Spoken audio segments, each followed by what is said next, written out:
وضحت عندي ابني عمره 15 سنة. احنا مقيمين بهولندا. بالليل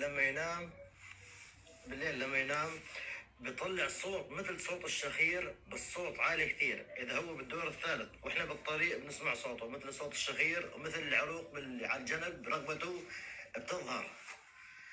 اخذناه على الدكتور، عملوا فحص اذن وانف وحنجره، ما بين معاه شيء. الراس ما بين معاه شيء. الصدر ما بين معاه شيء. اخذوه اكثر من مشفى، صار طبعا الحاله هاي 5-6 سنوات من دكتور لدكتور. بالاخير حولوه دكتور طب نفسي، قالوا ممكن من احداث الحرب السوريه، كمان ما بين معاه شيء، وما زال للوقت هذا. زين، هو صوت شنو صوته يعني؟ شخير مو صوت شخير، صوت هيك بس صوت عالي كثير. طيب، ما هذا معناته عالي كثير، معناته التضيق مال البلعوم كثير، تضيق شديد عنده بالبلعوم نتيجة صعود حامض المعدة. هسه شرحتها. حامض المعدة يصعد للبلعوم فيسبب له هذا الشخير. وهذا الشخير، معظم الشخير عند كل العالم اللي يعانون من الشخير بما فيها المتكلم، هاي كنت أعاني من الشخير بسبب الارتجاع المريئي.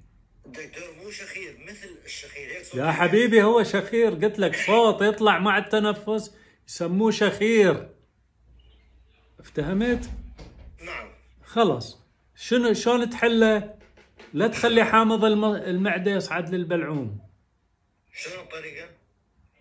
قوي الحامض مالته بخل التفاح وخلصه من التوتر. وعنده هذا 15 سنة، عنده تنمر احتمال، عنده بالمدرسة، بالحارة، بالمنطقة، ويا أصدقائه. هاي عليك انت تكتشفها. شو عنده؟ تنمر، اكو ناس تأذيه، يهددوه، عرفت؟ أو توتر نفسي يتخلص منه بتمرين التنفس. يعتني بالبكتيريا النافعة اللي تقاتليها بالأكل مالتكم الغلط، كلها حلويات ونشويات، وما بي خضروات، أو ياكل وجبات سريعة، ما أعرف شنو. مهم في فيديو العناية بالبكتيريا النافعة وتمرين التنفس، وتطيل الأشياء مال الارتجاع المريء البقية، فيتامينات، وأهم شيء خل التفاح.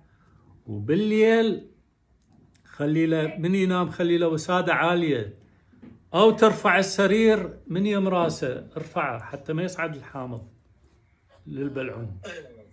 وضحت عندك؟